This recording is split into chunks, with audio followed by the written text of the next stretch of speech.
இப்போ இந்த கரூர் விஷயத்துக்கு வரேன்.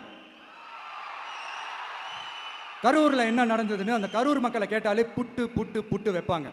ஏன் மேலே பழியை தூக்கி போடுறீங்க? என்னமோ நாங்கள் அரசியலே பண்ண மாட்டோம், இந்த விஷயத்துலலாம் நாங்கள் அரசியலே பண்ண மாட்டோம், வீடியோ போட்டுவிட்டு போய் சட்டசபையில் உட்காந்துக்கிட்டு ஏன் மேலே பழியை தூக்கி போடுறீங்க? லேட்டாக வந்துட்டாருன்னு போலீஸ் கொடுத்த டைமில் நாங்கள் இருந்தேன். நாமக்கல்லேருந்து கரூர் வர வழியில் இருந்த மக்கள் எல்லாரையும் நான் என்ன அம்போன்னு விட்டுட்டு வர சொல்கிறீங்களா? நாமக்கல்லேருந்து கரூருக்கு நான் எப்படி வந்தேன், எவ்வளோ நேரத்தில் வந்தேன், உலகமே லைவ்ல பார்த்துக்கிட்டு இருந்தது. வாய் கூசாம ஏன் மேலே பழி தூக்கி போடுறீங்க? ஒரு மனசாட்சின்றது வேணாம்? சரி, நீங்க தான் எதுவுமே பண்ணல சார். அப்புறம் ஏன் சார் 20 வருஷமா கரூர்ல மட்டுமே, கரூர் பகுதியில் மட்டுமே போட்டி போட்ட உங்களுடைய ஒரு அடிமைய ஏன் கோயம்புத்தூர் வரைக்கும் ஓட வச்சீங்க?